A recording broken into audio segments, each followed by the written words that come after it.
It is currently the 12th of March, 2015. Meteorologist Robert Spetta here with you today. Do want to start off the update today just saying thanks for all the feedback a lot of you have been giving us in regards to this new studio we have been setting up here over the course of the last several weeks, hoping that it does help make these updates a little bit more useful for those of you out here being impacted by these tropical systems. Now, today's update, actually, we're going to be talking about Tropical Storm Bavi. That is the main topic, but it is one of many storm systems out across the globe. Actually, Haliba, just off the coast of Madagascar, Owen over here in Western Australia, Nathan, even Pam. Pam's a monster of a storm. Category 4, possibly Category 5 on the Fiji scale. And it feels like the Atlantic fell a little bit out of the game. So the South Atlantic coming up with subtropical storm Kari over there. And yeah, that's all in the southern hemisphere, peak of tropical season, so it's something that you would kind of expect. But just north of all this, we have Tropical Storm Bavi, our third named tropical system of the season here in the Western Pacific, and potentially could become the third named typhoon even in just March. It feels like we've been doing one a month thus far, even in the off-peak of the season.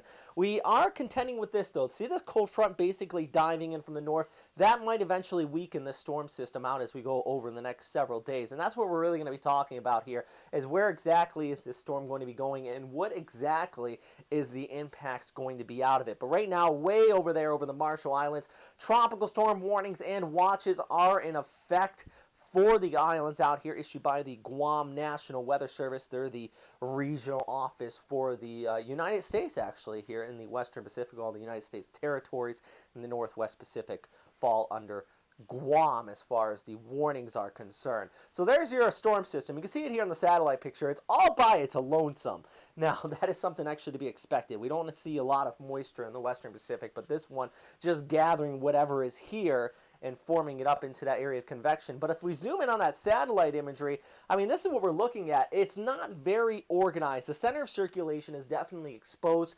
That's why, at least at this time, the Japan Meteorological Agency just rates this as a low-end tropical storm with winds of 35, gusting up to 50 knots, pressure rate around 994 HPA, moving just towards west-northwest at about 10 kilometers per hour. So it is still a pretty weak storm system. And you even see here on the visible satellite imagery that exposed excuse me, that exposed low-level circulation, and that's in the low cloud cover. You couldn't see that on the infrared because infrared measures temperature, and so this is much warmer. You really can't pick it up. But if we go to the visible, once again, you can kind of see that right in here. It's not eye by any means. It's just the convection wrapping around that center of circulation. To get this to really intensify, you need this to be covered up, have that moisture start to flow through here, and the energy can get transported into the upper atmosphere.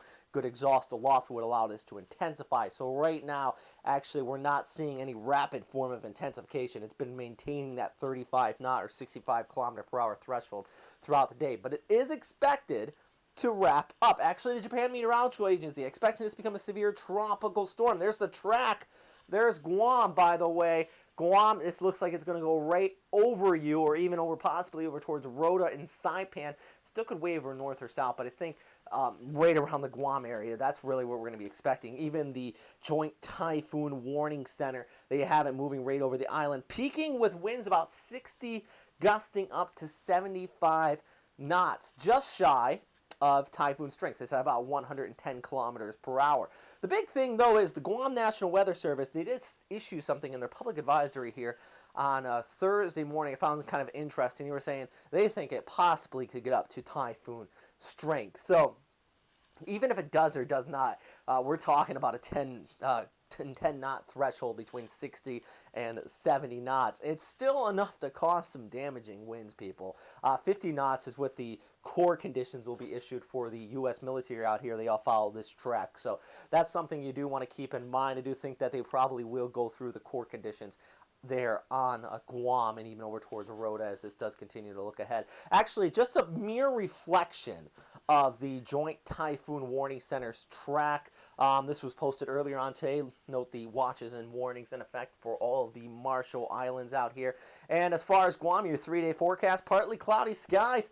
Looking at those clouds really building in, though, on Saturday and over towards Sunday. Not until about midnight or just after midnight. That's when we're going to be seeing those rain showers come in. Let's take a look here at the Meteor Earth app, and what we can see is our storm system way over here towards the east, just circulating around the Marshall Islands. Let's scroll ahead and we'll just give you an idea of what's going to be happening with those cloudy skies actually building in on Saturday. It kind of comes in from the west, these areas in the blue, that's indicating the precipitation. Winds start to kick up early though. That's one thing I do want to keep in mind.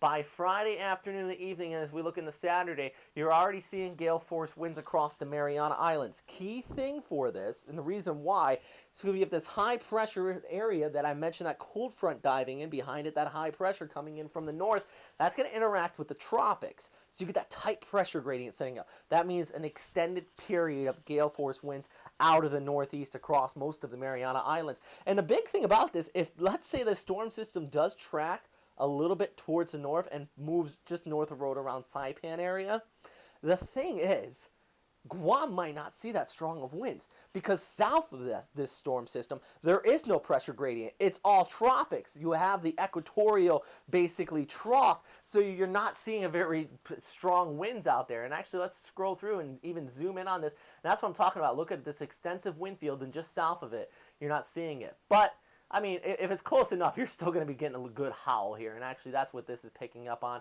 Actually, right around 65 to 70 kilometer per hour winds wrapping around the northern periphery of this. In this particular model outlook, Rhoda does take it. But as I mentioned, it could go move farther towards the south or towards the north. I think Yap and Plow, you're going to miss out on this storm system by a good margin.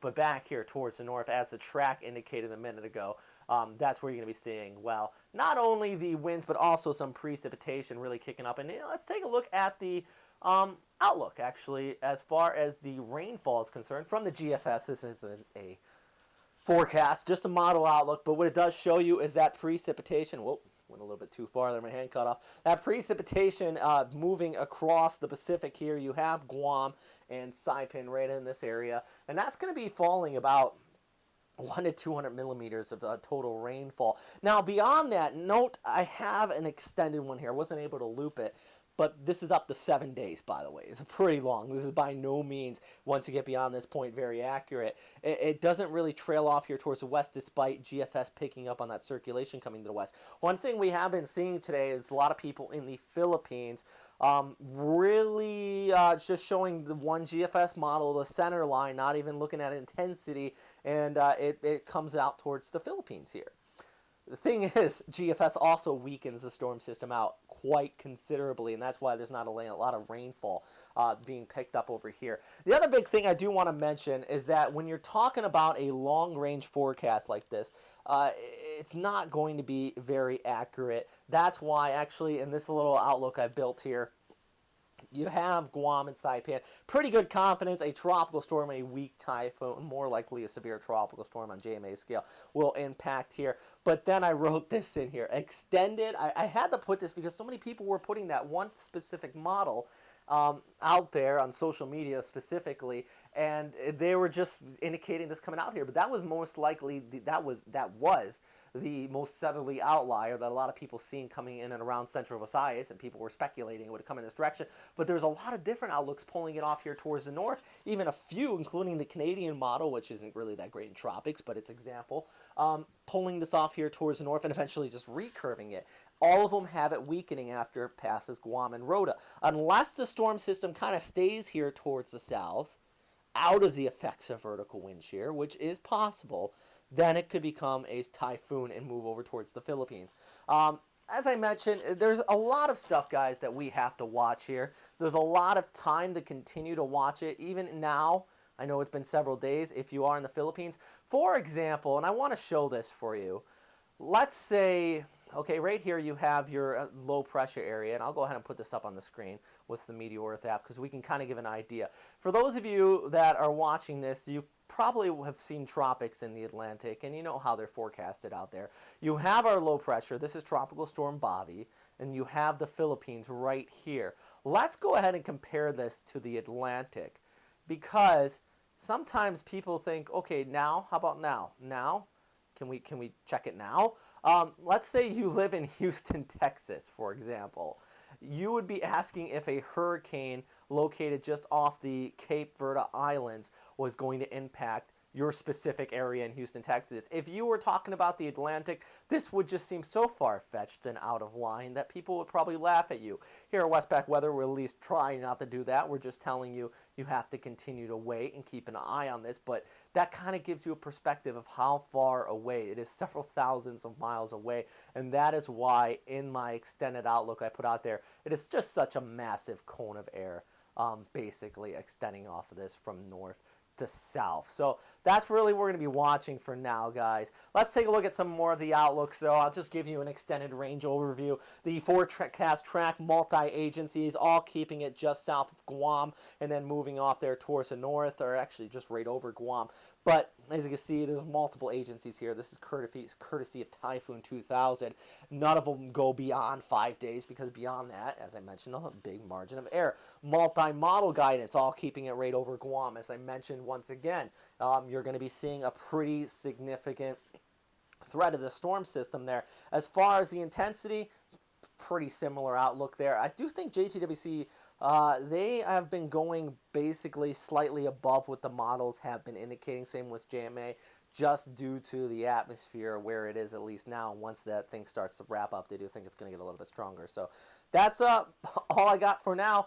If you have any questions, comments, or suggestions, please post them down in the comment box below. One thing I noticed with these green screen updates that I have been running out here, standing up, they're longer than normal. So if you watched all 11 minutes of this update, let me know.